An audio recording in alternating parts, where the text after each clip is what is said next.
Hello, and welcome to the Abuse Cartoons live stream. Back again for another week. And looks like the microphone is working. I didn't test that before I started. That's always a good thing to forget. Alright. Hey Matt, hey K5, how's it going? I'll be extra descriptive. Matt, it'll be like a closed captioning. Oh. So, hope everyone is doing well. All kinds of nonsense going on. Just in case you thought the world couldn't be dragged into something worse than a pandemic. Alright. So, we'll get warmed up here. Try to actually draw something. Yeah, so a little bit later, closer to the old time. So a little bit of a break today. So that's good. Oh,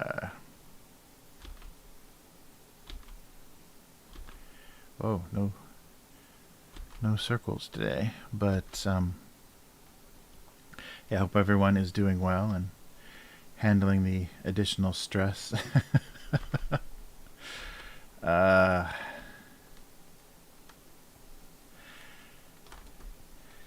Yeah, I just, I don't know. I just hope things don't. Hope this isn't a test for, you know, like certain people will be looking at this and eyeballing Taiwan to see if they can get away with that as well.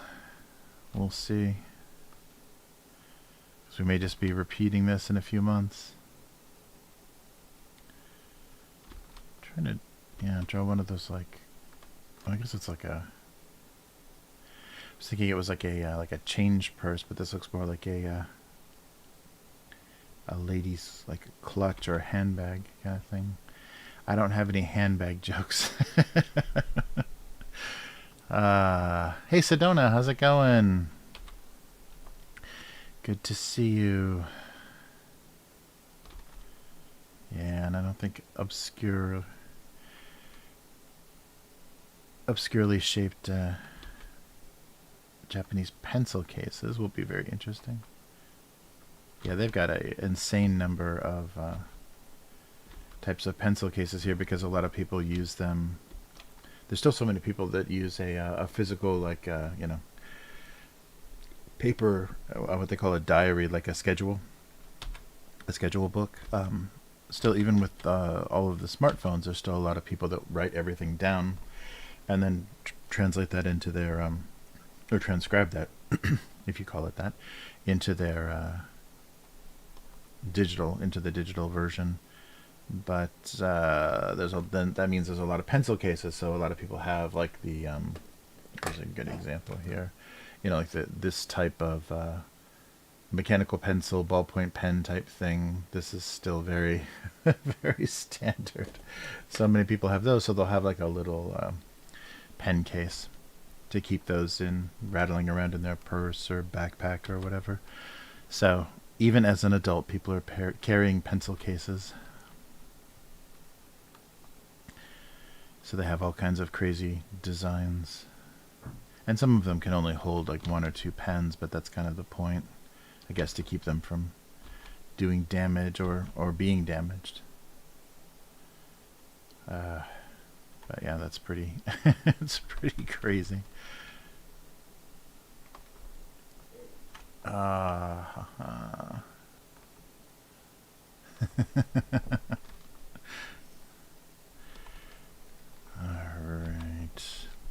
Something else. Yeah, I don't think I'm going to go anywhere with these.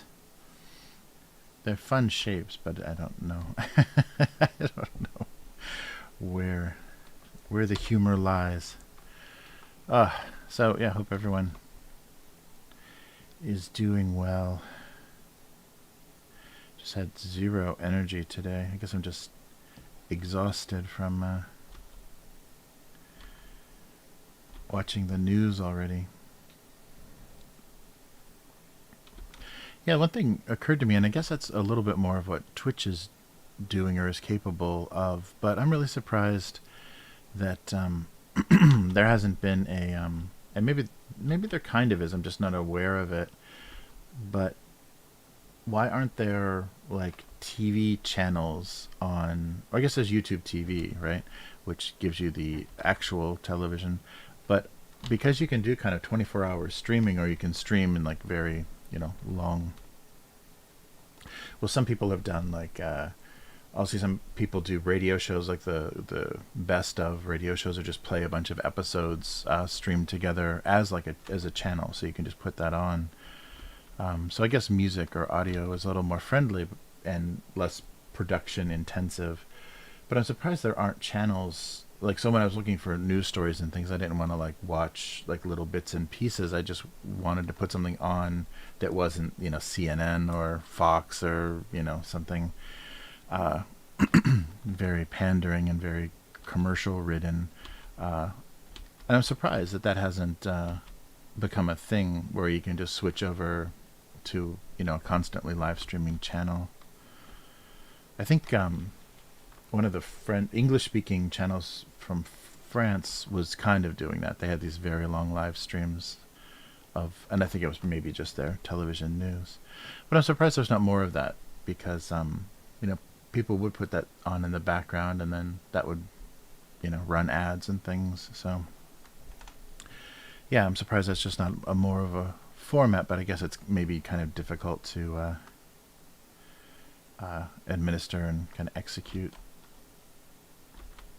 compared to other things. I don't know, but that would be in situations where you just want to sit with the news on, but you don't want kind of corporate. It'd be a nice curated news stream would be nice, without the YouTube deciding what you should watch next or whatever. Yeah, I don't know. It's odd.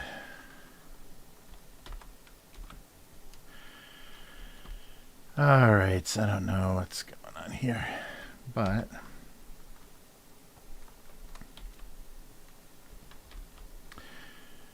yeah, that long form streaming, but more informational. And I guess we've just like streaming has become like somebody chatting while they're drawing, or while they're playing a game or something. But yeah, because you'd think also too, you could just get together with a few streamers and make a channel that you're just kind of handing off. And I guess that's then viewership would kind of come and go. But just have a channel that has like 3 streamers on it, or 5 streamers, and they just keep changing shifts. So they just keep popping up, and it's like kind of thematic or semi-related. So there's just a 24-hour thing going on. Yeah, I don't know. I guess that was the kind of the downfall of cable, is trying to program 24, especially cable news, trying to program 24 hours.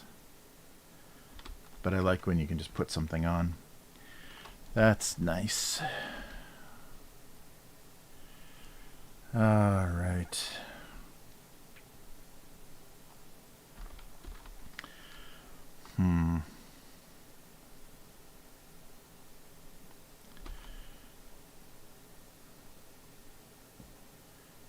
But yeah, it's doing that thing now. We're in March in Japan, so March is 3 warm days, 3 cold days, so it bounces between spring and winter for quite a few days. And everyone gets a cold because you're always overdressed or underdressed for the weather. Proportions of that aren't very cute.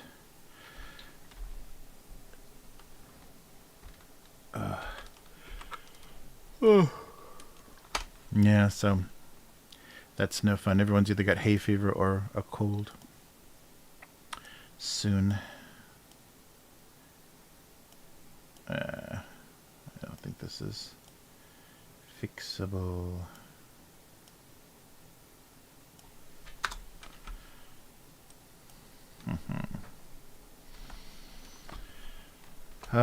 So,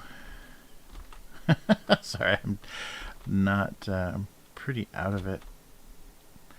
Not a lot going on. I don't want to just talk global conflict the entire time. It'll be really easy to slip into that. I'm trying to avoid it. Maybe it's unavoidable.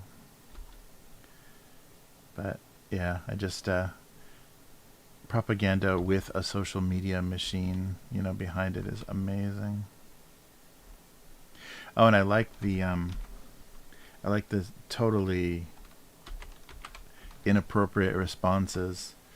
So,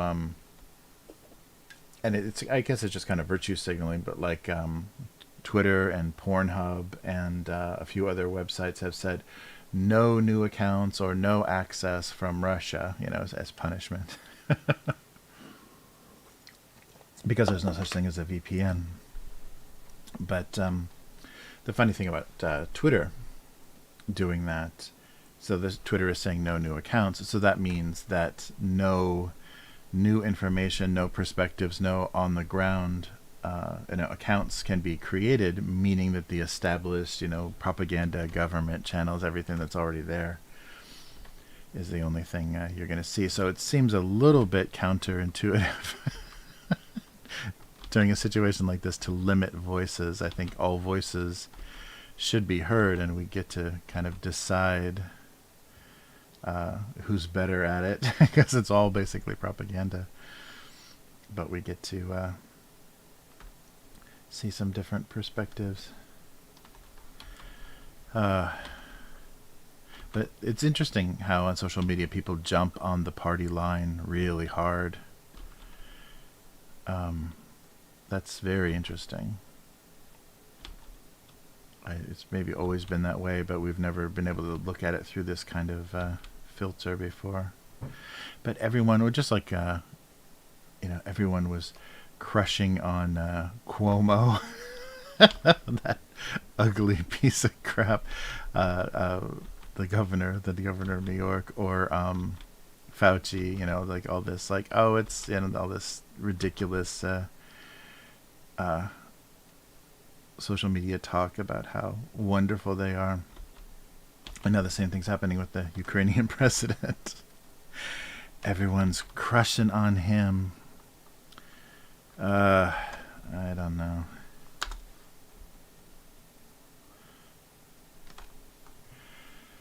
Yeah, so that's as much that's as much as I can say or want to say, I guess. Otherwise I'll just be regurgitating a bunch of crap I've been hearing.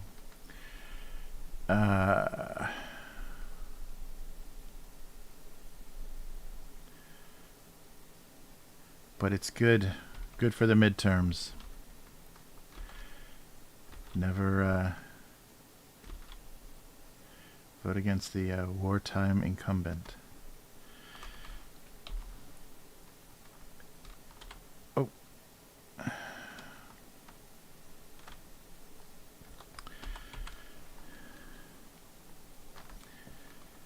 Yeah, that's the funny thing with all that we have to process and kind of filter now information-wise, is the truth is always somewhere in the middle, in this like uncomfortable, uninteresting middle, where it's kind of, it is half that fucked up and half, fine, half functional. So the reality is not as interesting as either the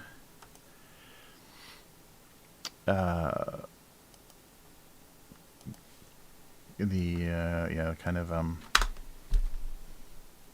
what am I trying to say?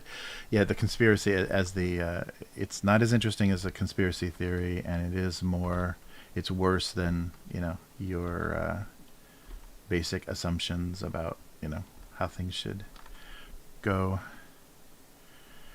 All right, and everything is kind of like that. I guess that's why it's easy to push somebody one way or another. Just because the reality is kind of messy and not sexy at all. Okay. Yeah, I'm out of coffee, so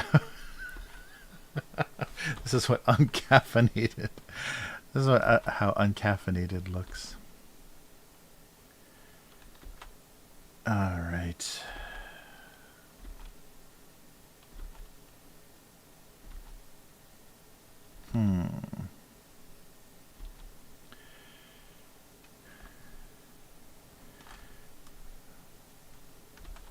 Yeah, so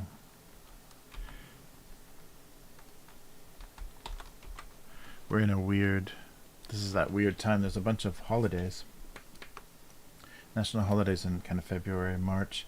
And then, of course, the end of March is kind of the end of the year. Yeah, I guess maybe it was like business, like post-war Japan was like, yeah, the end of the fiscal year and the end of the year could be the same, right?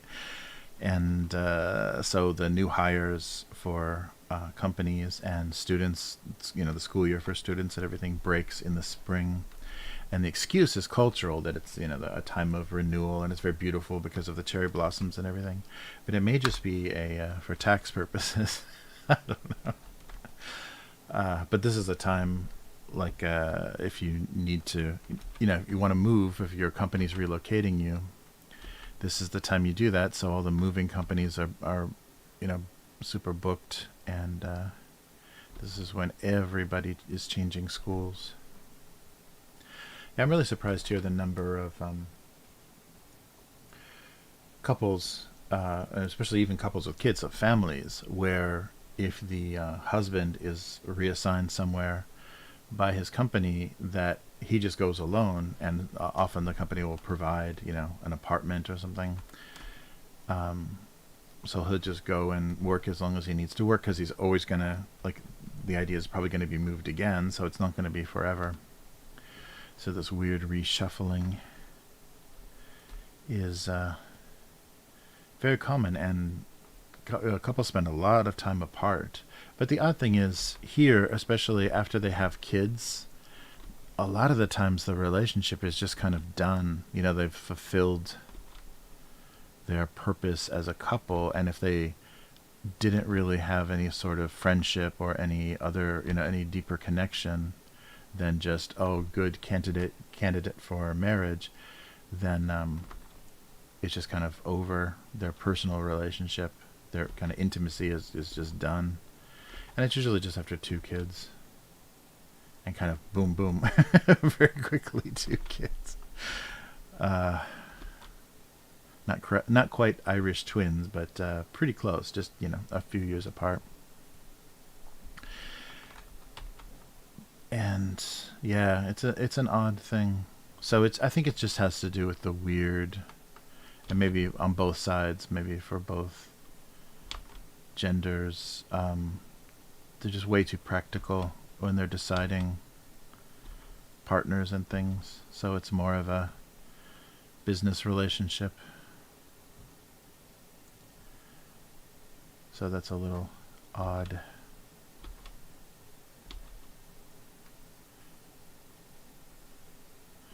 Yeah, but there's so many factors too that go into this population decline.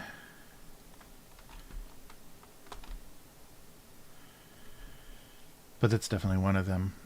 And because of it, it can go wrong very easily. You can, if you have any fertility problems as a couple, the pressure is crazy. And yeah, I think that's probably the most common cause of divorce here, more than money or anything, is kids. Yeah, it's very odd. Just people don't get to know each other, or don't really care. Like you often, I think for the most part, most of the stories that I've heard, and this is just people's accounts of like how they met and things.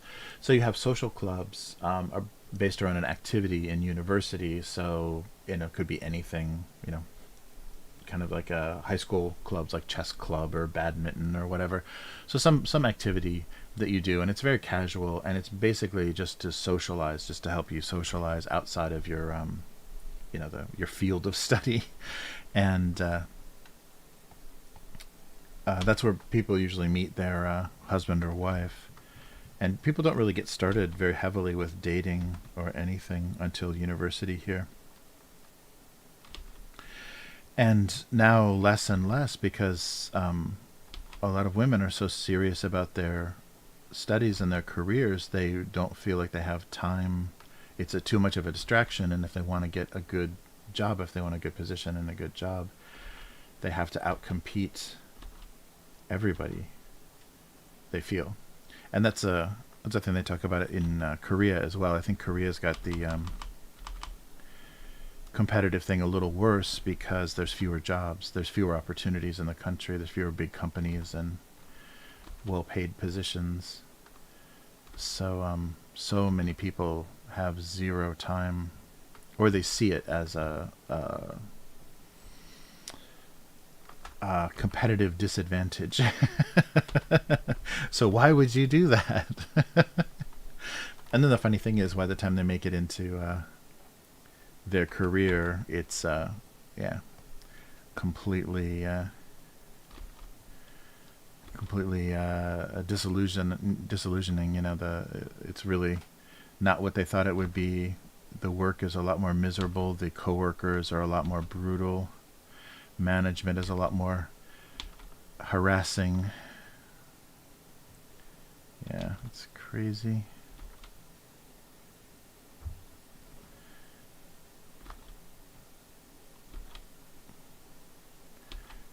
But yeah, not a lot of,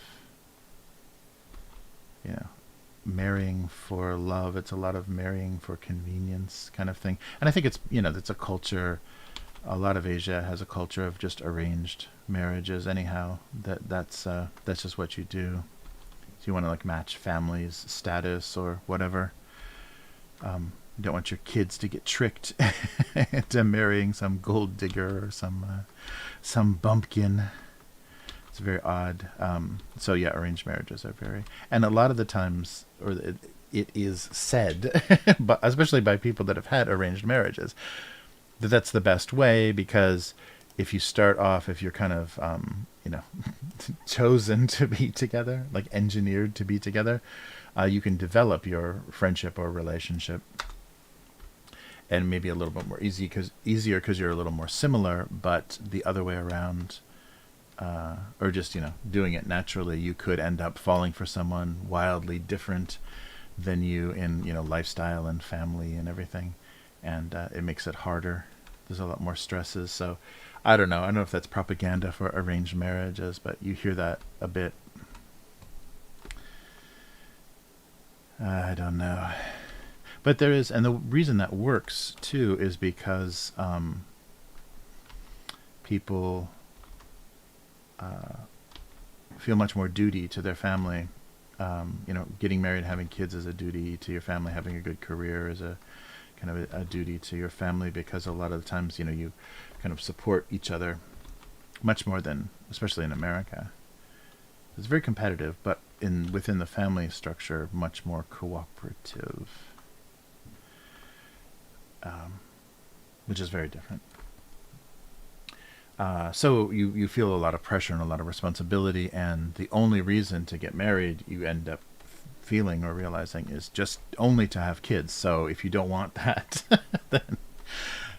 but you fall in love with someone and you want to be married, but you don't want kids, it's a constant harassment, like a decade of just kind of harassing you, because that's just the assumption that that's going to happen immediately. So yeah, I forget what my major point was about that, but it's a funny thing. It kind of works against itself. But yeah, arranged marriage. Oh yeah, so yeah, you'll just. Oh yes, so I was thinking of a story. A cafe student that I had told me that her father, when she was like university age, her father was diagnosed with cancer, and her older sister immediately decided she had to get married because that was kind of like her duty to the family, because it was all sisters. So there was no kind of head of the family, so somebody had to get married right away so that there would be kind of a man in the family if he died, and he didn't. But yeah, she ended up getting married immediately because of that. So yeah, there's a duty to the family that's very different from how I was kind of raised in the U.S. Uh,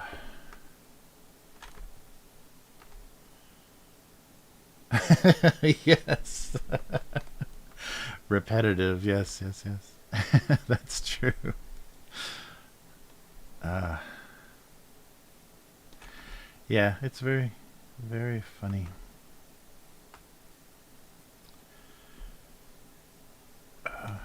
And it's interesting because yeah, people are basically all the same, the kinds of things they want, and you just have this like weird, your expectations or your, kind of, uh, how you see yourself in the future or whatever. It's just shaped by your culture. It's shaped by kind of how you're informed by your culture, but your kind of drives and, what your happinesses are the same regardless of, where you're living. But yeah, it does. Yeah, then your kind of the cultural demands kind of can get in the way or complicate things. It's very funny. All right, what am I drawing here? At least it's not just boxes. Oh yeah, yeah. Japan is because the country, and especially back in the bubble time, kind of 80s and 90s, Japan is so expensive that it was cheaper to visit Europe or America or Australia than it was to visit Japan domestically. Like domestic tourism was so expensive that that's why you had during the bubble time, meaning the kind of rich period, the big success in Japan. That's why you had Japanese tourists everywhere, and you have the stereotype of the Japanese tourist, especially the dad with the camera, taking pictures of everything, because they love photos, because it's proof of your conquests, your travel conquests, and it became a popular trend because it's cheaper. Yeah, it's more exotic. People are more, they admire you more, are more jealous of foreign travel,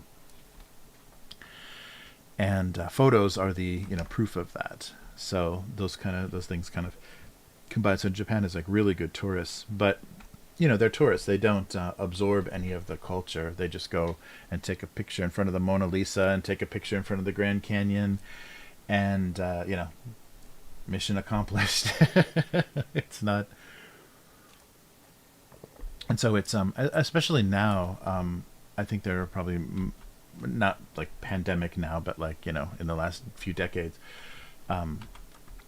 there's been less and less desire for students to want to do homestay or be outside, like live outside of the U.S. So it's a very unique type of Japanese, and especially maybe someone that isn't satisfied with what they're given or what's available to them in Japanese culture, as far as like the dating pool or career wise or whatever.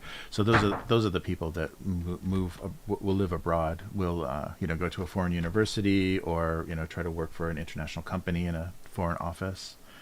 But that's much more rare. Yeah. Yeah, and I think Japanese people like cruise ships. I don't know anybody that's as more Americans are, I think, obsessed with cruise ships, but there are lots of boats.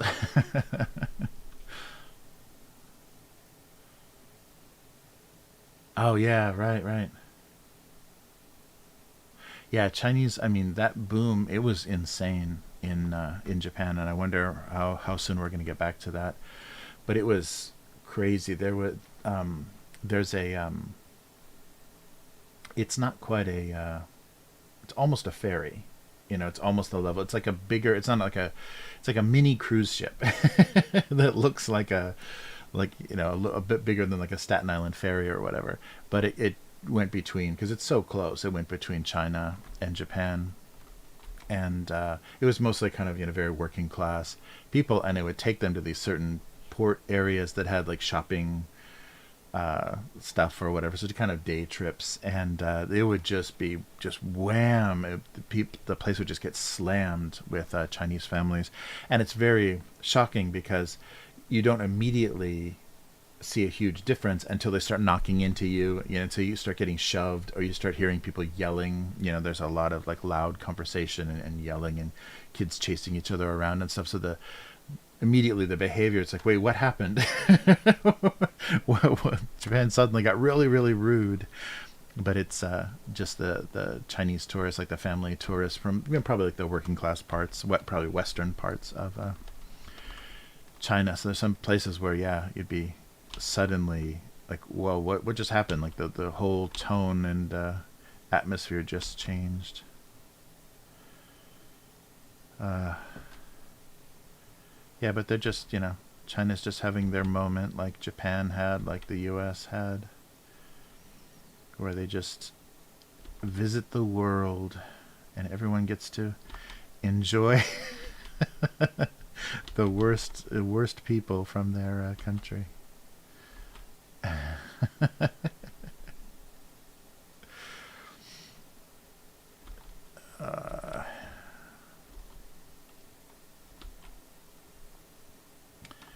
Okay, I'm drawing a lot of like mugs that go on the tops of thermoses.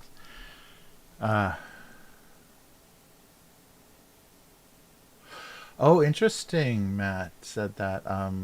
Hey, Rev, how's it going? Rev's getting right into the global politics.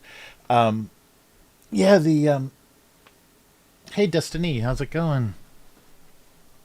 It's interesting. There is, unless you are, if you're a super overachiever and you're going to go, you know, blast through like, 6 years of university to get a, technical job, a science job somewhere.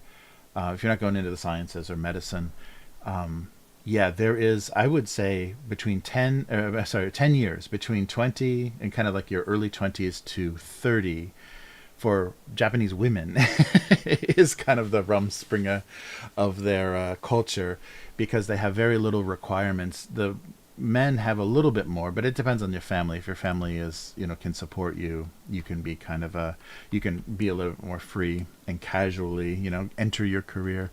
But 30 is this weird deadline. So at 29, girls here start panicking because they know their parents are going to kind of cut them off or have different expectations and let them be less free. But there is kind of a, where you're free to travel, you're free to do whatever you want. You can have a part-time job. You're still living at home. You have a part-time job. All that money is yours, so you can travel around the world. You can do whatever you want. Just spend all day, eating cake and drinking coffee with your friends, kind of like you do in your retirement. And there's not heavy expectations put on you. But as soon as you hit that, okay, now you're going to be 30, so you're going to have to settle down and get serious. So it's not quite as, the sowing your wild oats kind of like, free to leave, free to leave the culture as the Amish kind of version of that is. But there is a weird freedom and kind of carelessness that a certain amount of people have. So you see a lot of that. You see a lot like during the days. You just see some young people just kind of doing nothing, just shopping. It's like, okay, how are you doing this? But you don't leave home usually. I mean, there's definitely exceptions and schools and things. Like if you go to a school that's far away, you go and get an apartment or live in a dorm. But for the most part, if you go to school close enough, you don't leave home. So you live with your family. You can live with your family until your early 30s if you're kind of slow to find to kind of start your life. That's not uncommon. But there is, I noticed there is kind of this wild, irresponsible part of life.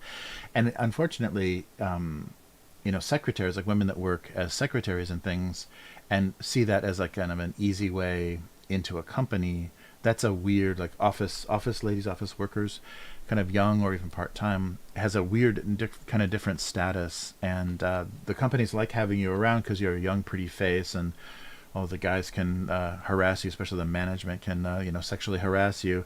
And then when you're a little bit older, then they're like, okay, why don't you get out of the way, and we'll hire somebody younger and go get married or something. So there's a weird attitude in companies that I think, especially for women, makes it hard to climb any sort of ladder, starting like in the mail room or as a secretary. They kind of fence you off and are just waiting to. So I think I've talked about that before. There's the expression. So in English, it would be like the hand on the shoulder. So they your manager or whatever comes up to you, and you don't touch each other in Japan, so that's very rare. So you get the hand on the shoulder, which means this is very serious. What I'm about to say is, so do you have a boyfriend? Are you thinking about getting married? So they're basically saying, we're done, so you can leave anytime. So there's a lot of kind of odd things around that. So you do have to be careful about how you spend that time, because it's incredibly free. You can do whatever you want, and a lot of families are tolerant to do a lot of things, so you can experience a lot of things. But also for some Japanese, I think that kind of breaks their brain a little bit if they spent a decade just kind of traveling the world and being this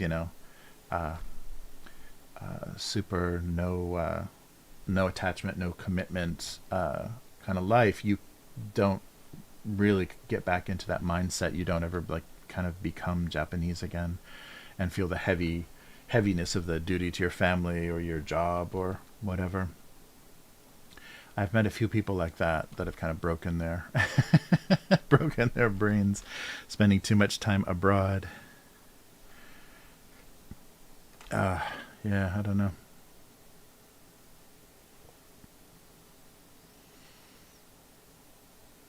Yeah, oh, exactly. Yeah, Matt, Japan is like weirdly, they're starting to get a little bit better. Like power harassment, which is kind of what they call it, is becoming a thing that you can sue a company for, or accuse managers and things of, where they can lose their positions or be disciplined much more than they could ever before. But socially, especially for women, Japan is way behind.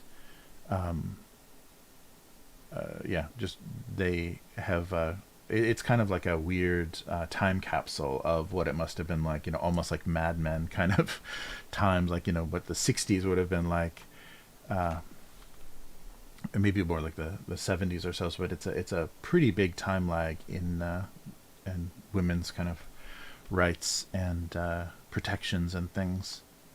But it's getting better, and it's going to be its own thing. It's not going to look like the West. And anytime a Japanese woman, especially kind of declares herself feminist and really has strong stances, it's surprising how repulsed other women are by that. It's really hard to. I just remember trying to discuss. I taught for a little while in an all-girls high school, and brought up the subject of feminism once, and that was like. It was like watching a bunch of boys in the 50s or 60s classroom react to that word. They're just like, whoa, what kind of crazy ideas are you talking about here?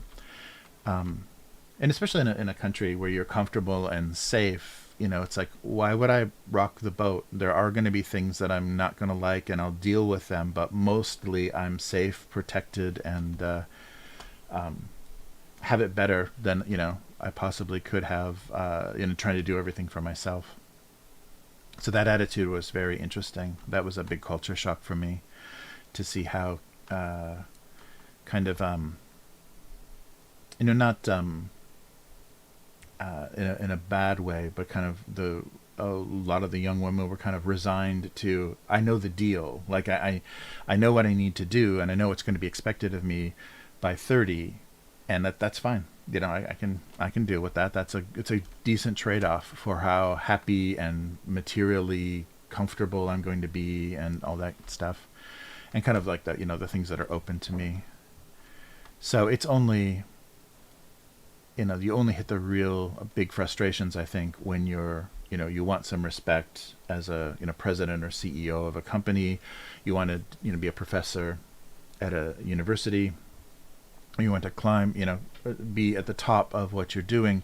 That's when you're going to feel the real problems with, how things are structured and how everything is working against you. And, way beyond any, glass ceiling or anything that women talk about in the West, it's very, very different. It's just like, no, that's not possible. It's very amazing. Yeah. So very limited progress, I think, because people are just very comfortable. Women are very comfortable, and they don't see the reasons as much to to kind of make things happen, change things.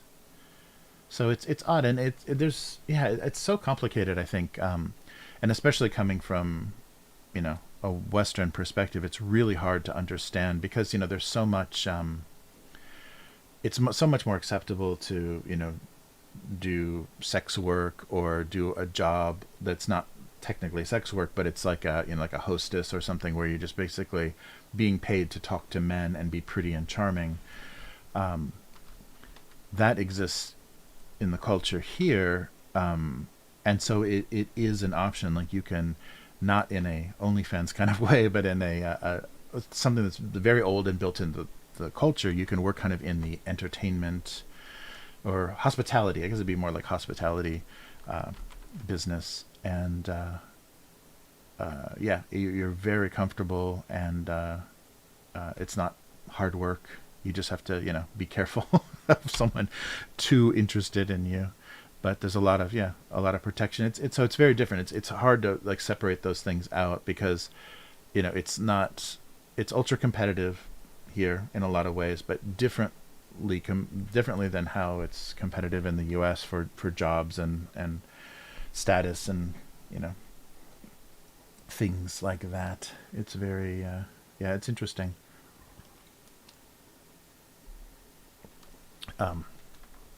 So the thinking is going to be much slower, and everything kind of socially, culturally changes very slow. Like the government here specifically, like moves so slowly to change anything, to catch up with any kind of social change.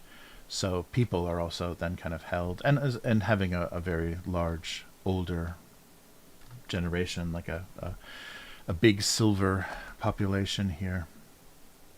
That also slows things down because in my day, you'll get a lot of that's going to keep you from shaking things up. Yeah, so it's probably progress, but not as detectable for us because it doesn't look like feminism or Me Too or anything in the West. It doesn't look like that at all. So yeah, it's a funny difference. All right.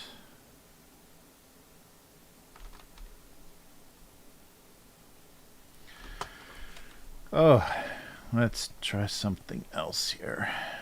Actually, let me just switch over to the other, see if I can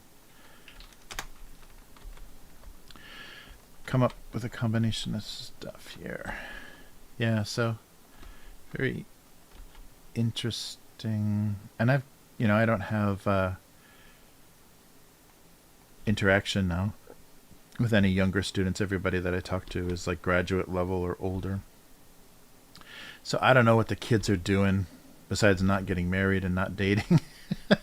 I don't know what younger people, so the only experience I'm going to have is my daughter, basically. But she's way young for any of that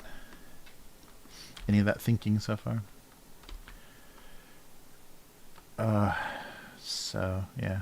So I'll get an update.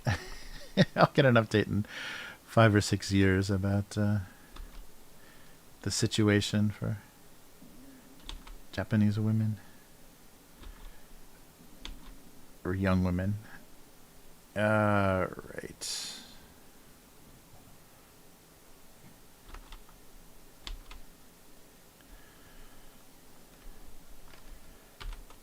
Uh,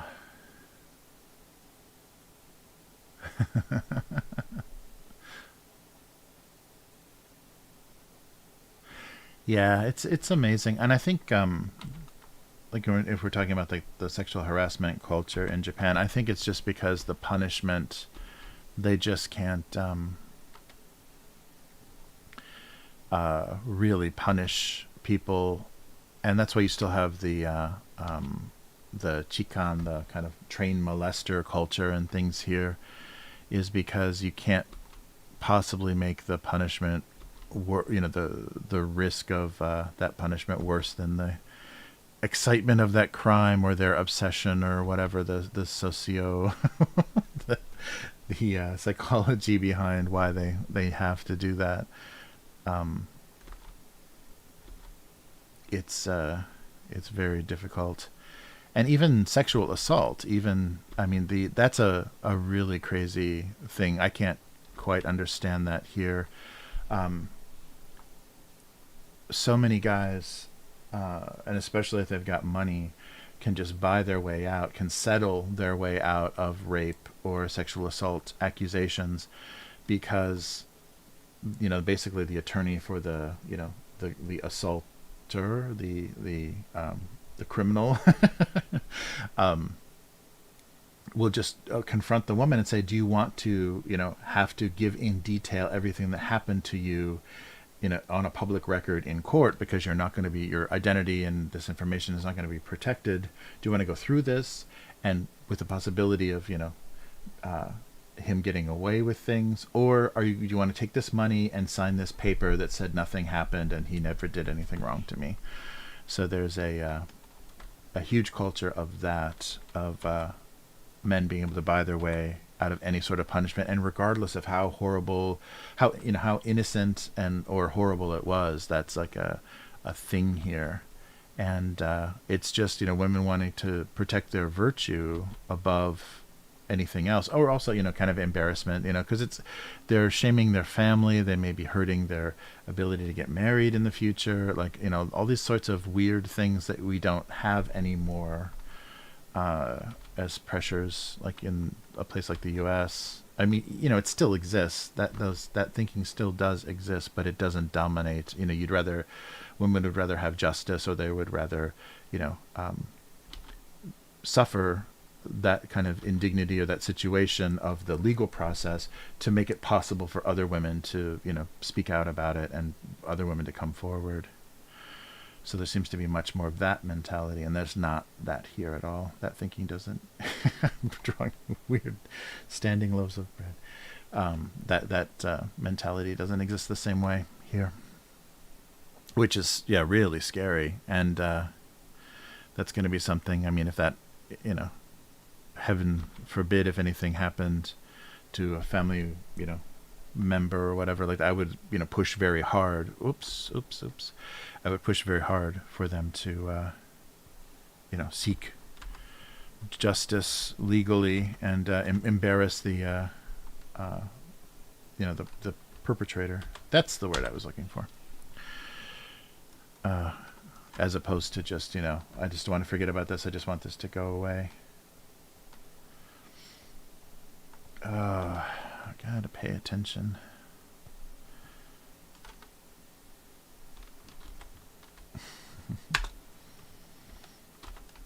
But yeah, it's a unique situation, and of course, men are going to take advantage of that cultural advantage. But more and more, especially when guys are stupid enough to mess with like really, this new generation of a little bit more shameless, a little bit more like they want to play the victim on social media. If they run into that, then some comeuppance. It's gotta have, whoops. Gotta come up with better vocabulary. They may, see some consequences. There was a comedian. It's funny. There's a lot of like weird misbehavior from comedians in Japan for some reason. I think because there are no good-looking comedians. Like, to be a comedian in Japan, you have to be pretty goofy looking. And where is this? There we go. So a woman accused this comedian of assaulting her in the public bathroom in some office building where he was working, or he was rehearsing or whatever. And and as the story came out, it was like, well, he was actually paying her to have sex in a toilet as like just his coffee break or whatever while he was writing or whatever he was doing in that office.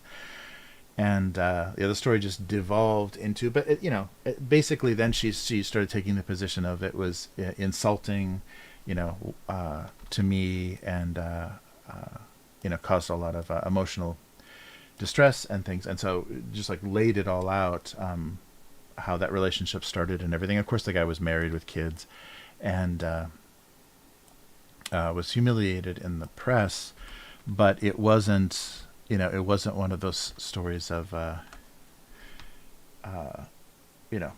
terrible victimization. I think the woman had more control over the situation than she was kind of claiming, and I think she was just insulted that it had just devolved into him giving her money instead of her being a kind of groupie or a fan of a famous comedian. I don't know. Okay, so we have a lot of vertical bread. Yeah, I think it was loaves of bread, but yeah, it could be clay as well. Yeah. Hey, Robbie, how's it going? Yeah, I'm not sure. I'm just kind of drawing the same thing. I draw something and then just do iterations of it. I like the different sizes, but I don't know why they're all be upended. Upstanding bread. That's good. That's good. Yeah, something different. Oh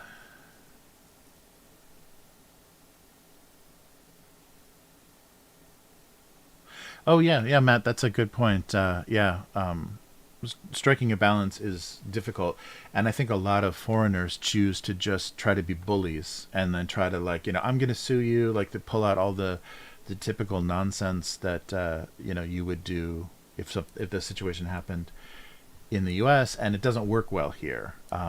It's much more easy to ignore and to make it impossible for people to get kind of legal remedies for things. So it is a weird balance, and I've seen it handled very differently.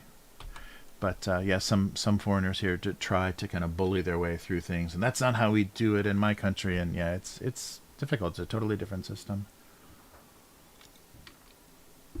with different expectations, and you don't have status. As a foreigner, you don't have the status to throw your weight around, and if your Japanese family or spouse or whatever is not behind your crazy lawsuit or whatever you're trying to do, you're protesting outside the home or building of somebody, then yeah, it's not going to go well.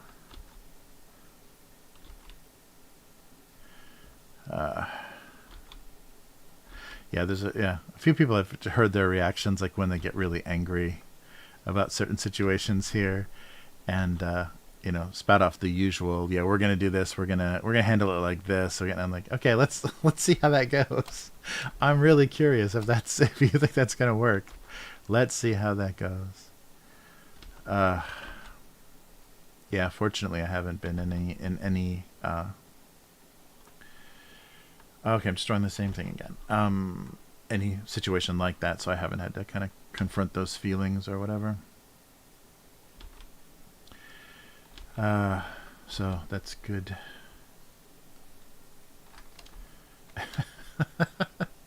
Yeah, it'd be fun if I can think of clay would be good, but something that was not. One of these things is not like the other. Yes, something fallen. Yeah, is there any situation for bread bread to be vertical? I don't know what this is looking like though. Or just a joke about pumpernickel or whatever, not not maintaining verticality. Yeah. Yeah, that might work. Something. It's odd. Oh. Depending on the loaf. So something like, let me just write this down so I don't forget it. Maintaining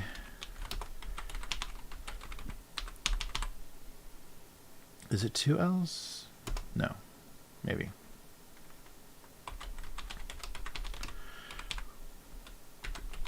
Something about, yeah. Maintaining verticality or the ability to. And maintaining verticality varied from loaf to loaf. All right, so, or maybe upright is better than verticality. Loafing. Oh, right. Yes, there was always there was always one loafing. Always one of those loafs.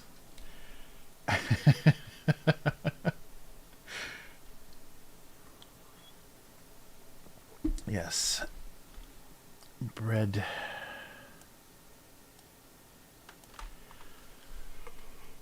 Oh, yeah, that's a pretty standard setup.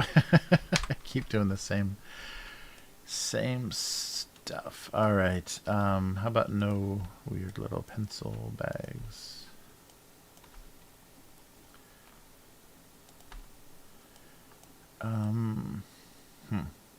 I've already done the series of coffee cups.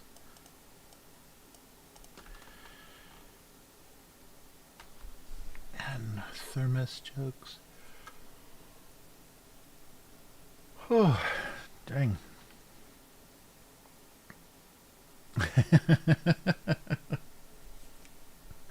They didn't loaf the fallen. Nice. Loafless. All right. So let's keep going on this side here. Yeah, I don't think anything here is gonna stay. We'll keep trying. Yeah, but I'd be surprised. I mean, most of the students that I don't even want to date myself like this, but most of the students that I talked about, like when they were in almost finishing high school, they're all, getting towards their mid-20s, getting towards 30 now. Oh my God. So, yeah, I think there's already a whole different generation in Japan. So, and from what I've heard, the big complaints are, and I think I've talked about this before. This might even be dated terminology as well. But the complaint of young men is that too many women are meat eating, like carnivorous, which means they're aggressive. They try to get what they want, or they go after what they want, which is not so standard here. And that the men, the complaint of the young women is that the men are too grass eating, meaning they just graze endlessly and keep to themselves with anime and PC games or whatever they do. So yeah, grass-eating men and meat-eating girls is the kind of culture clash of the younger generation here.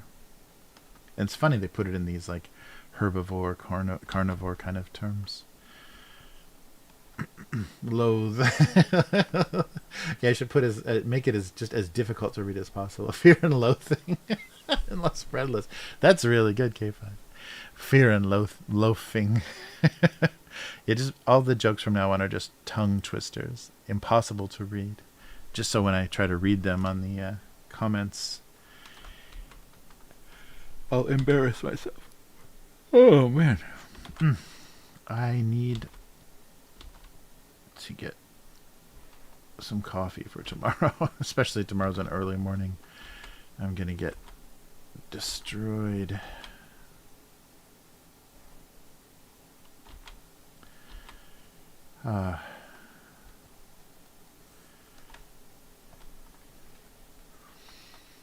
Oh, nice. Yeah. All movie titles, bread-related movie titles, or whatever the subject of the cartoon is.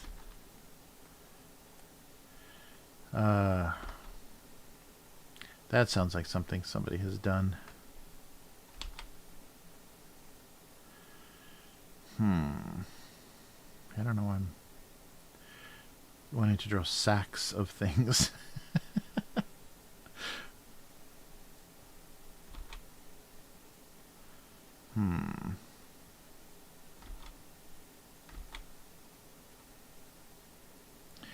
Yeah, it just is weird.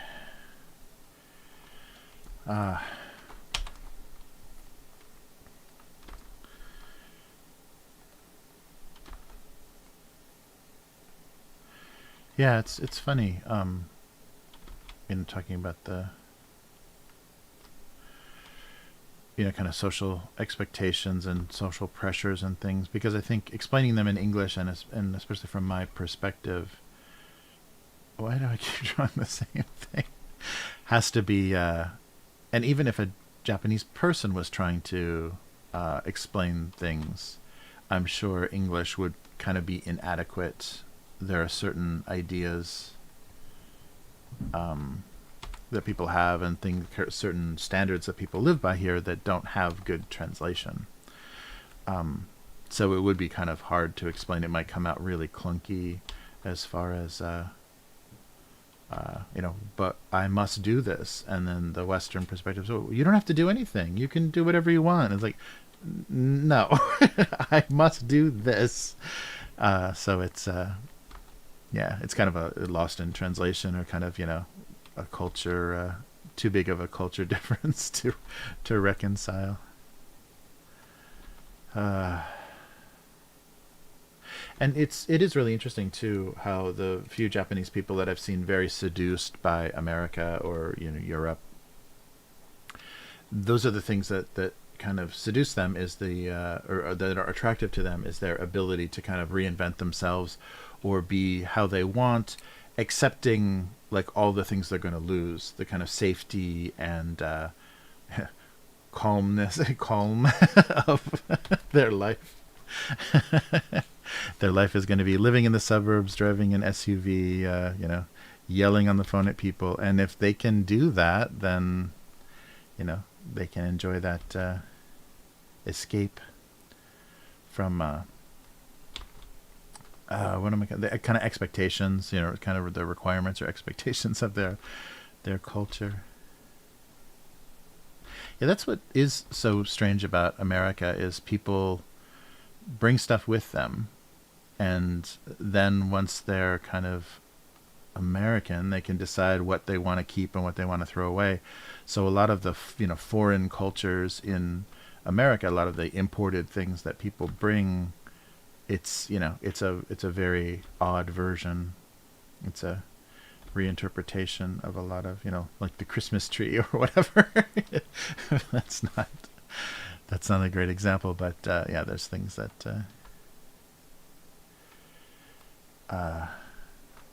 people kind of selectively bring with them. Yeah.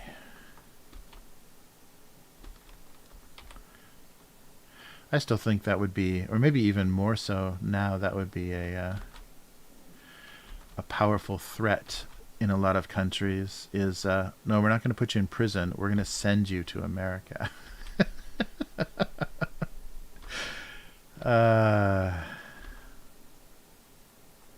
I can't. I don't have the ability to make this loaf thing. I need to draw it differently. All right. Maybe I'll just flip it. Yes. But I guess that that used to be a punishment. I think that was a English courts could sentence you to kind of indentured servitude in the U.S. before it was the U.S. Ay.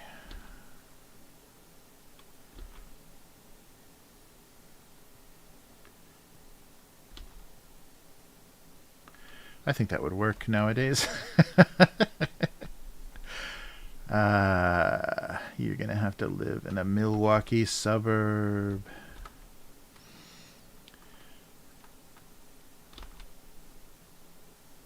All right, something like this.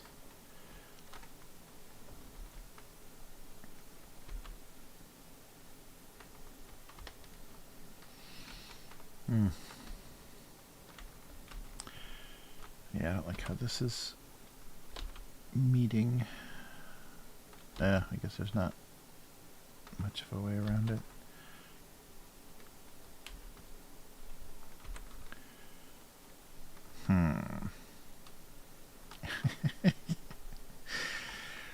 Lunch meat jokes. Processed. Oh wait, so yeah, I wanted to. Oh, it's gonna look even worse. It's not a great drawing. It's gonna look even worse flipped, isn't it? Could be worse.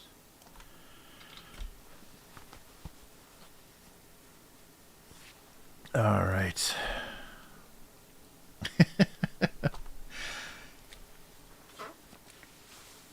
All right, something vacuum sealed to a. It'd be a little bit smaller, but I think it reads as what it's supposed to be, kind of. All right.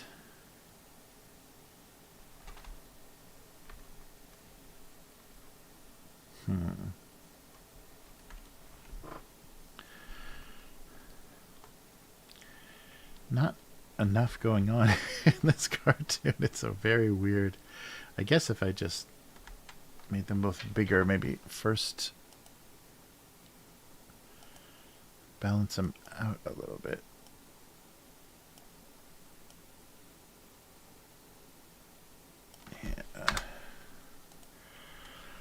Yeah.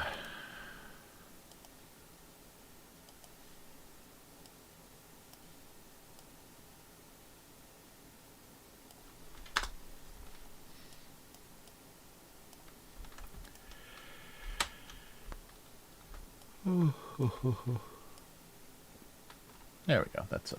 That kind of works.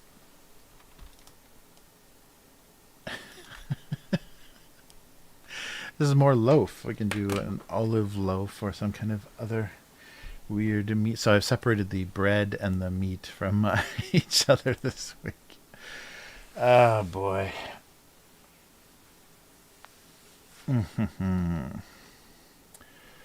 So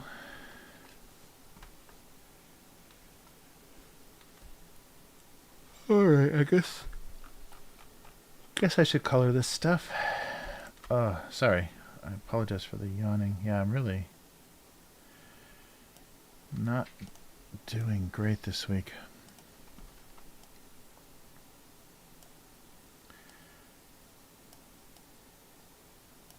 Yeah, that kind of weird fleshy color. Yeah. A little bit lighter, maybe. There we go. Delicious pressed meats. Should I make them maybe different colors just to make it visually a little more interesting? Yeah. And make them nice and shiny too. Yes, nectar of the gods. Hey Kamo, how's it going? Welcome in. Welcome from Twitch. Yes, it's the lunch meat cartoon this week. Yeah, I was raised on a lot of Oscar Mayer products. Not even Hebrew National or anything. Anything a little more interesting. Yeah, I think many of my lunches, and this may just be the result of the age of my mother and maybe the kind of generation, but a very standard lunch or possibly a snack, I don't know, for me was in the high chair, in the high chair, and cold Oscar Mayer hot dog, just cut up like you'd slice a banana just onto the tray, and I would just sit there like a little monkey and just eat little slices of cold hot dog, Oscar Mayer hot dogs, off of my little high chair tray. And that's what happened. That explains a lot. But yeah, there were photos of that. There was a photographic, I can't do this as a good angle, photographic record of that.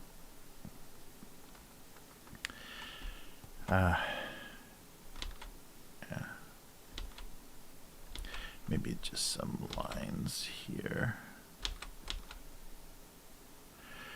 So, yeah, maybe olive loaf. I'll do some strange olive shapes. Oh, yeah. Fried bologna, nice. I could go for that. Wow, I wonder if I could even... I haven't seen... Because they don't even really have the American-style hot dogs here, where they take off the... Like, I think they have like a paper or synthetic or whatever they do. The skin on hot dogs is... they have real snappy sausages here. So the casing on anything, any kind of, you know, wiener or sausage in Japan is more European style. So that looks like mint, maybe a little more yellow.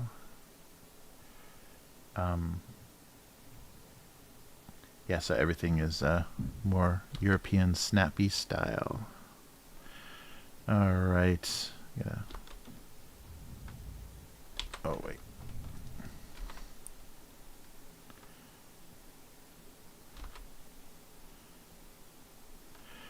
And the pimentos. Maybe a little bit lighter.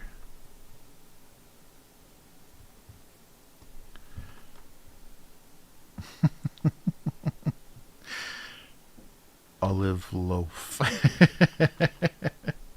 Does that read? Maybe I'll fade them out a little bit so they look like they're under the package. There we go. And maybe some highlights.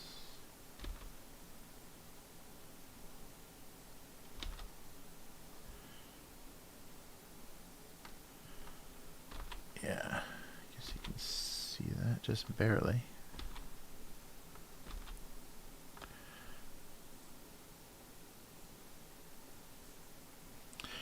Oh, you gotta be careful. You gotta put eyes in there. I have no idea. What is the loaf joke going to be? Oh, man. Or the, I guess these aren't loaves, but the lunch meat joke. What's right? Lunch meat.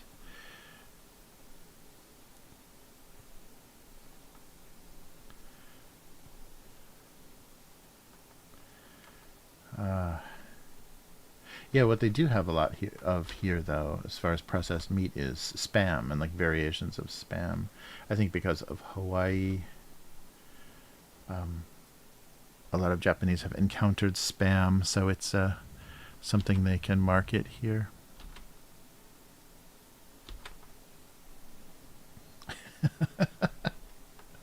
All right, and now let's get it real shiny.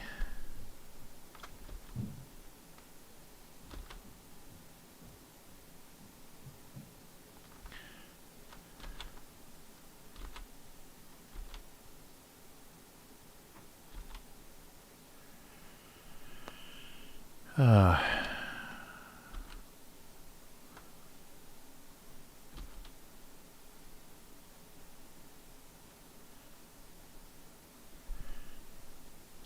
make sure this looks like it's wrapped in plastic camo. Something like that.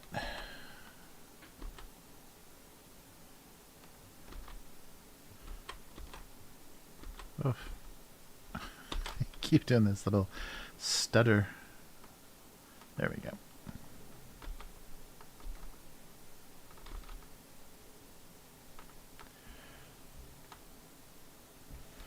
There we go. I think that kind of works. It's believably lunch meat. Okay, not that layer.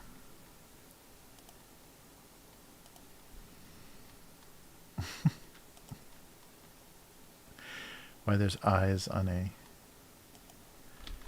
sealed pack of slices of meat, I don't know. There we go. All right. Got some olive loaf in there. It was square, right? Yeah, some of it was square and some of it was round, depending on what they were simulating. All right. Let's do some bread. So I'll just do a bunch of different colors.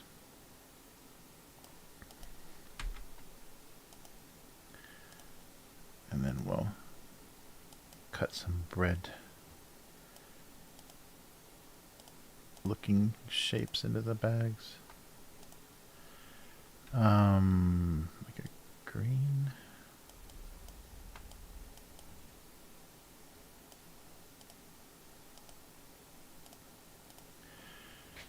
There we go. And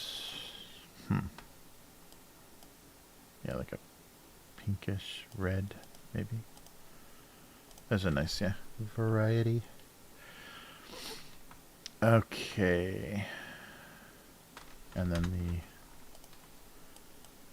twist ties can be a little more brilliant.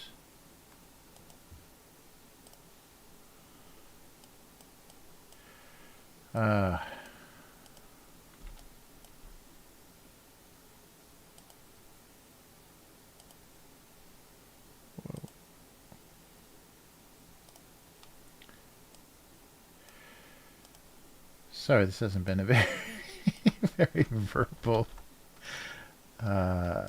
stream. I am a bit slow. Okay, and then I'll cut some kind of those windows. Little bread windows to show you what's going on inside. Oops. I guess I'll do it on a different layer just in case something needs adjusted. Is that still the case? For me, that still looks so much like a loaf of bread, but I wonder if that type of bag still exists. I think there's minimum. They don't want to show you very much of anything anymore.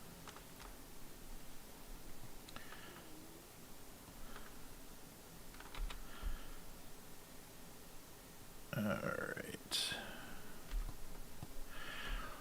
Oh, what are we gonna do? A loafing joke. Maybe a better contrast. Yeah, maybe a little bit darker on this orange. Yeah, that looks good. All right. Various loaves of bread. Now I guess it is bread, right? I didn't color anything that could pass as clay. All right.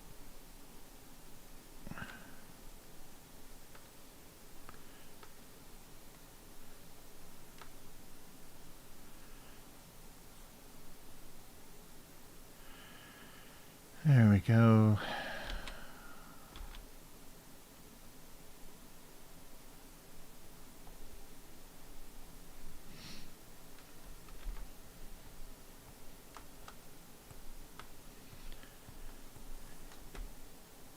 Yeah, that works.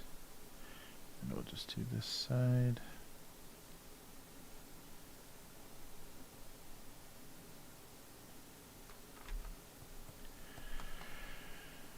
Loaves of bread.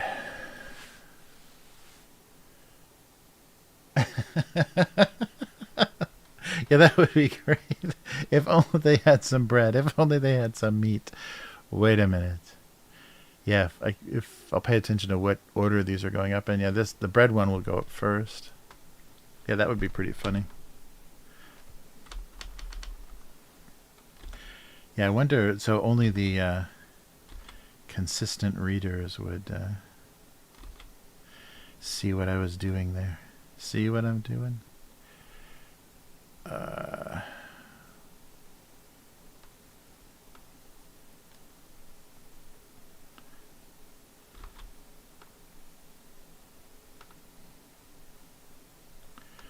Yeah, that would be good. I don't think I've done that before, like connected any cartoons. Like I had one be the opposite of another. That might be fun. Let's see what I can come up with.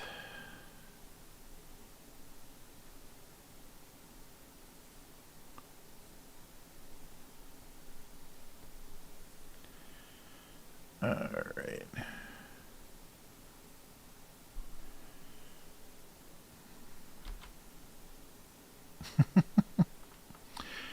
Various breads.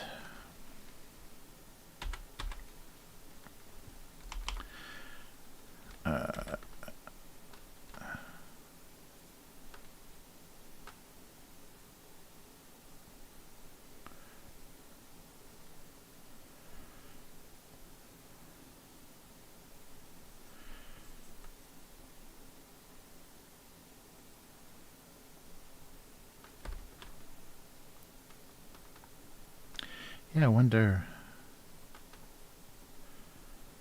without designing that more intentionally, I wonder if I can come up with something that connects the two of these.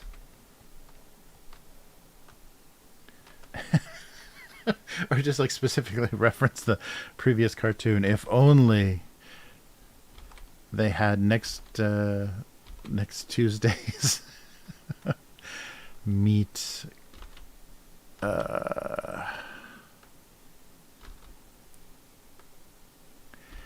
and what would make their lives complete? Find out on the following Thursday. And I guess I need some more plasticky highlights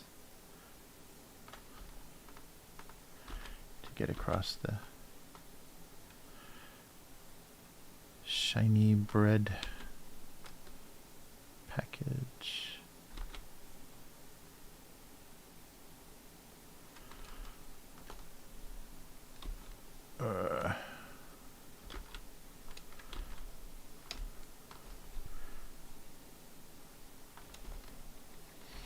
There we go. Shiny enough.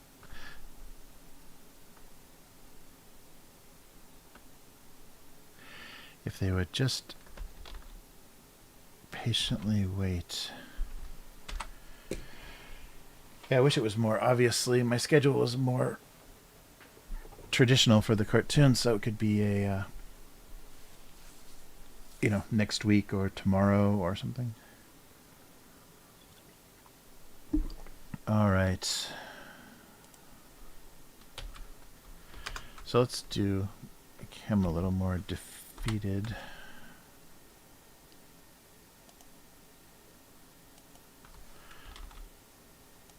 Am I looking more fallen over?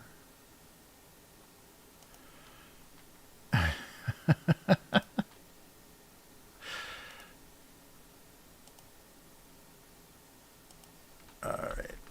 Maybe these are just centered is better. Fallen comrades.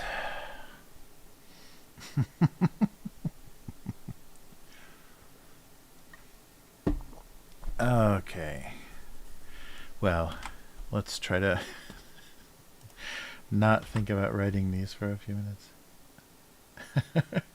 Only all that bread from the yesterday's cartoon was here now.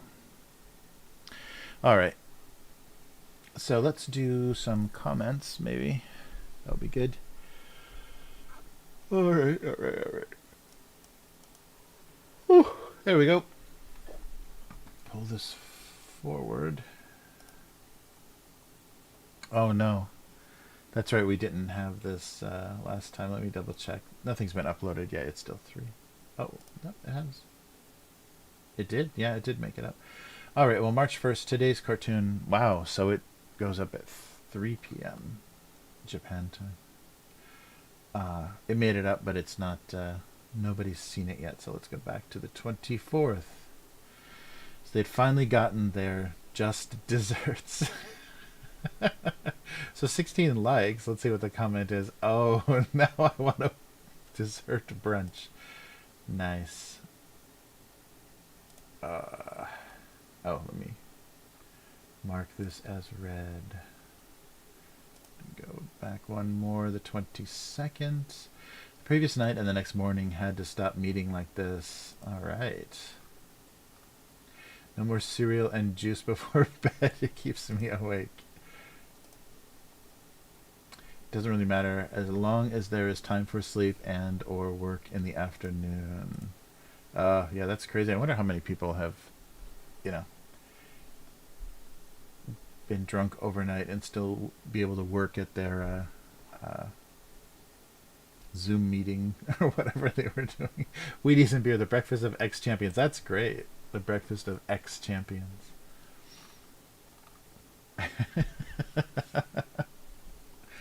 Alright, I like the tiny airplane hotel fridge bottle of alcohol. Nice. And yeah, I think we've done this already. There were concerns about this expanded definition of lunch. Not from me. Alright, how about some random... Oof, this is a long one. So this is 2014. In all the confusion, they'd forgotten who filled the cup and were beginning to wonder if it actually mattered. Wow, a NyQuil joke. So the fluorescent liquid of NyQuil or dish soap. It only matters to the one who is using it. Yes, it does.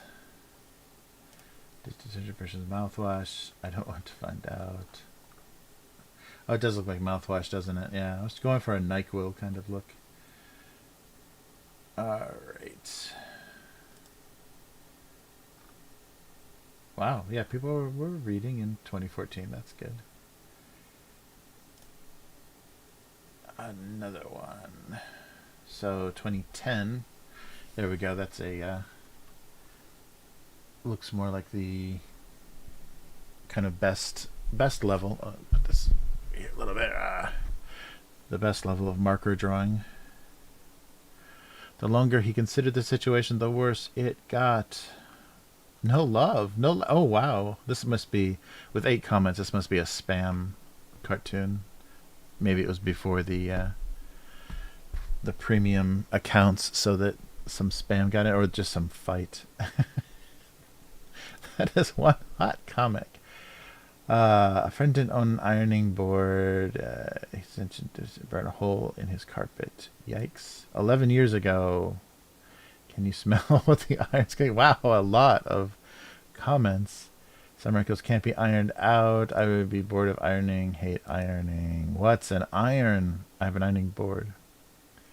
DH got it free somewhere and uses bags of lead to stabilize it so he can use it as a shooting bench. Alright. Oh, I got a lull 11 years ago. This is one hot comic friend with statements like that. With statements like this, I won't ever need to consult a professional psychologist. Oh, nice. Wow. Yeah, that was a lot of comments for a very mediocre cartoon. Alright, 2006. Actually, 2003. April. Hot tea had about 10 minutes before he had to rethink his identity. Hot tea, I guess oversteeped tea. Alright, 2014. He wasn't sure at what point his interest in empty glass jars had gotten out of hand. A box holding glass jars, but after he saw the 5,000 jars on the cellar, he thought he might want to get some help. Alright, one more. Oh no, there's an old marker drawing. The cherry slushy awaited his weird melt into sugar water. Aw, nobody's even seen that. Oh, there we go. Christmas candy canes soon proved they had only holiday and no medical application. Okay. Okay, so like peppermint, either long, shaped like a cane. Oh, just here. Dark chocolate and peppermint are vices I indulge in all year long. Peppermint patties. All right, peppermint jokes. Well, that didn't inspire me much for for writing these cartoons, especially the Christmas ones. Okay, let's go back to this. Yeah, the composition on this one is kind of weird. It's like weirdly empty.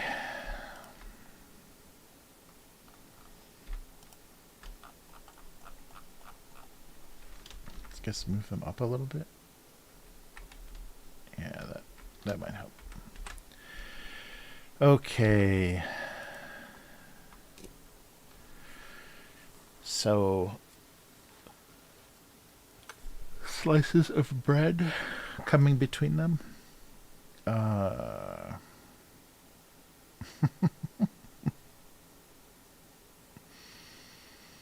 Yeah, with just two, I can't say something about a surprising variety of processed meats. Yeah, missing. Yeah, something about needing bread would be good because that would make the two related.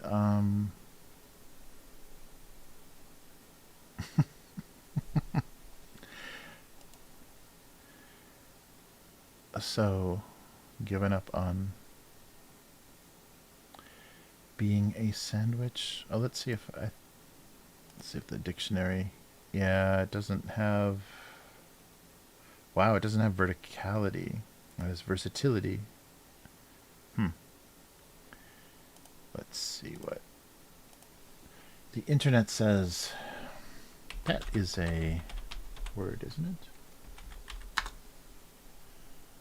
No. Oh, yes, it is.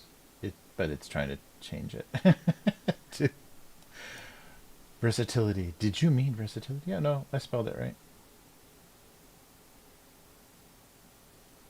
Yep. Verticality. Right. With no hope of sandwiches, all verticality was lost. All right.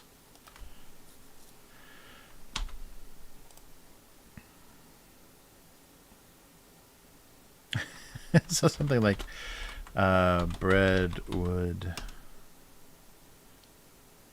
be the thing. Got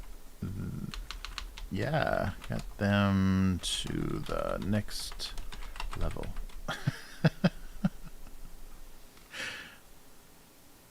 I don't know. Something about aspiring to be sandwiches. The next level. The taller you are, the harder you crumble. That's good. Yeah, verticality is a funny bread verticality.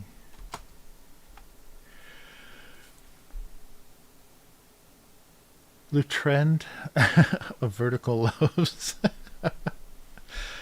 The pressure to be vertical.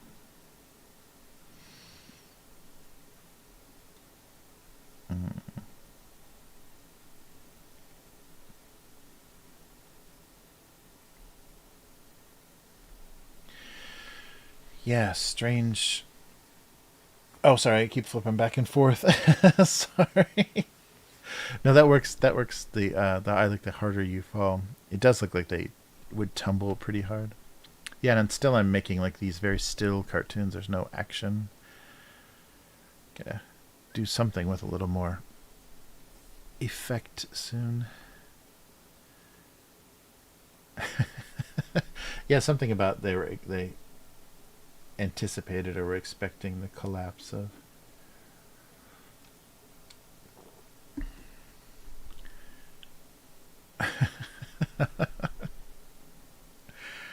Pumpernickel's descent into. Oh, so is there an opposite? So horizontality? What's the opposite of verticality? What's the opposite of verticality? It would be just horizontal, yeah. Vertical, yeah. There is no opposite of verticality. Weird. That must be like an aviation term or something. So that, yeah, interesting.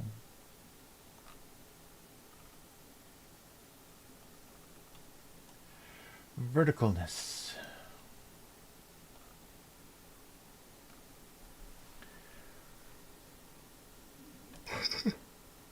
I can't believe how many. Wow. That's really weird. What's the definition of verticality that I'm missing here? It's talking about like scam or. You don't. For morality, that's interesting. Verticality can be. Oh, something moral? Weird. Okay, wait, we gotta go back to this definition. That doesn't make any sense. I've not heard. Yeah, so it's just a position of, to be a position of right angle against the horizon. Yeah, there must be some, like, that must be some shady, shady site that is just like, generating weird results just to get clicks. Yeah, that's weird. Talking about morality, I don't think there's any application.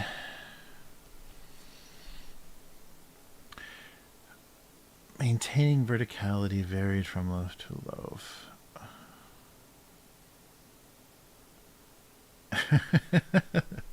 The ability, the difficulty in maintaining. So that's the shortest so far. I mean, that's the shortest thought. That, yeah, kerning between there doesn't look right. Maintaining verticality varied from loaf to loaf. Some loaves fall down. And bread would be the thing that got them to the next level. I guess that works. They're nothing without sandwiches. Aspired to be sandwiches. And bread was the subject of last Tuesday's cartoon. Yeah, something like that.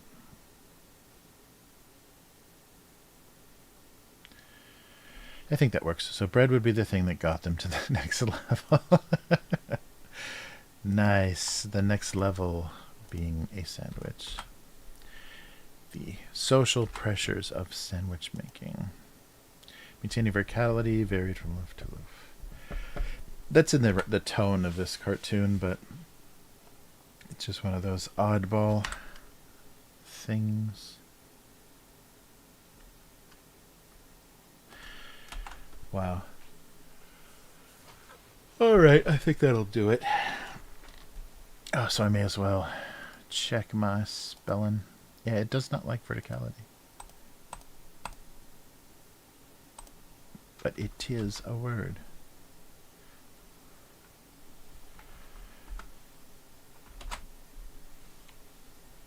Alright, let me just save these real quick.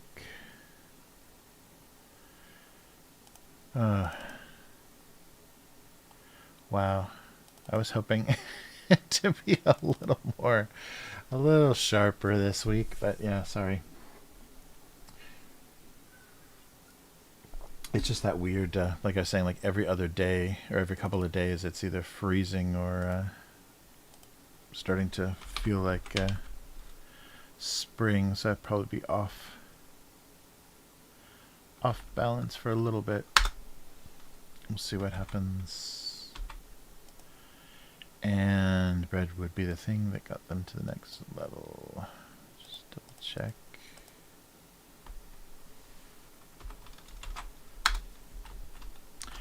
Yeah, and I haven't been doing or watching anything new or fun to talk about.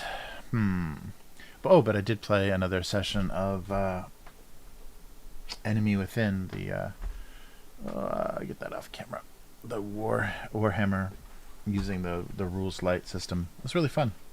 It's getting crazy. Oh, hey unknown girl, how you doing? Yeah, having a good afternoon, early evening. I hope you're doing good as well.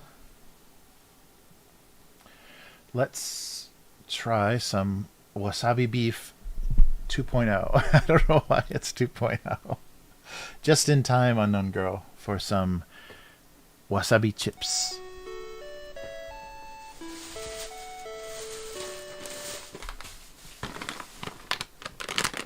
Let's see here if anything keys out. Oh yeah, it's green. Of course it's going to key out. Oh, yes it does. Well, everything that's transparent that shows you the floor of the convenience store is actually bright green.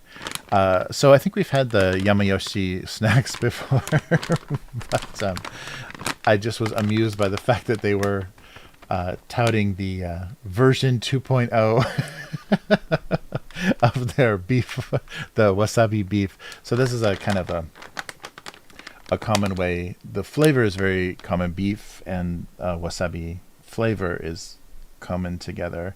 Kind of like horseradish and beef. And so the abbreviation for that, kind of the what's that called, the French suitcase term, how they abbreviate it or kind of smash it together, is wasabeef. Wasabeef. So not all of wasabi is there. So wasa is so you have a lot of different seafood and things that they like to have wasabi with, like octopus and things. So everything is wasa that has that. But I thought it was just funny. So the improvements are the the flavor, I guess, is improved. It's up, flavor up. It fits in your hand better. It fits in your fingers. I guess it's fingers. Yeah. It's better finger fit, and the last one is just better wasabi. Yeah, so different wasabi. So I was a beta tester on these, so that's why I'm curious about the 2.0. Like, why would you say? I guess it's just we're so infected with the game and software, terminology of 2.0, that I was amused. And so you can see they're not quite chips. Oh, those are keying out too. They're not quite chips. They're like little strips of potato. And so they might be those processed potato, kind of like chunky Pringles. But let's find out. Oh no, they're very tiny. Yeah. Oh, it's like they took the little potato chips and cut them in half. That's funny. Flavor up. All right. Oh, wow. Oh, they're really good. Yeah. Yeah, it's nice. It's kind of like a beef, like a, the powdery beef soup mix kind of flavor with the spicy wasabi. Yeah, it's really good. And the potatoes are, yeah, I don't know. I can't tell. It might be actually slices of potato. That's why they have kind of natural shape, and they just cut them in half. So instead of letting them get broken in the bag, they cut them in half. So that's why I guess it's easier for your fingers. So that's a natural potato slice, just cut in half. It doesn't, I don't know, I guess it's better. In some ways, less broken. None of them are broken because they're already like pre-broken chips. That's very funny. And not crazy spicy. A lot of the wasabi snacks, they have a nice kind of, radish, like horseradish heat to them. They're not crazy overpowering. Like if you took a big scoop of wasabi, it's like you feel the like a shooting pain through your like nasal passage into your brain. And always the powder or whatever they use to season snacks is always like just enough. It gets it across without like making it too overpowering. And there's, yeah, like a nice little beef flavor there. Okay, I don't remember the 1.0, but the 2.0 is definitely a some sort of improvement. Yeah, finally a winner as opposed to those horrible dehydrated strawberries from last week. All right, so we'll look forward to version 3.0 and see what technology can. Yeah, that's exactly just a So they must put the slices of potato through a cutter, and some of them are cut twice if they're bigger. Yeah, so and also Japanese potatoes are pretty small. The potatoes that grow here don't get as like you can't really make a baked potato with Japanese potatoes. They're pretty like round. So I think I told you McDonald's for a month would not sell anything bigger than the small size French fry because they didn't have long French fries anymore because they weren't getting American potatoes. So the small would, fit better in the little bag that small comes in. So they only sold small potatoes for a while. And this is the kind of the reason why. Because these are all Japanese. Yeah, everything is all Japanese now. Crazy Chinese ingredients or anything. Although they're getting better at hiding that. They're importing components of things and then just making it here. But yeah, they're not saying anything. Yeah, these are good. This would be a really good beer snack. Wasabi is good with drinking. That's what the taco wasabi, the octopus with wasabi is good. Nice. So I'm trying to figure out what the pig because it's beef. It's specifically beef flavored. They're not saying anything about being pork. Maybe that's just the mascot, the Yamayoshi mascot, or the mascot of their potatoes is a pig for some reason. Maybe because there's a lot of like pork flavored snacks. But they fit your finger so much better. That's a really weird thing to say, but it may come from the fact that a lot of the bags of chips at convenience stores and stuff, if they do a full-size chip, they're pretty broken up anyhow. You hardly ever get a full chip. So this guarantees you will have an intact half of potato.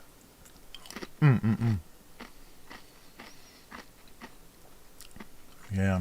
There's some chip flavors that are a little bit odd, like when they try to simulate some of the fishier flavors or just sauce. The especially in Osaka. They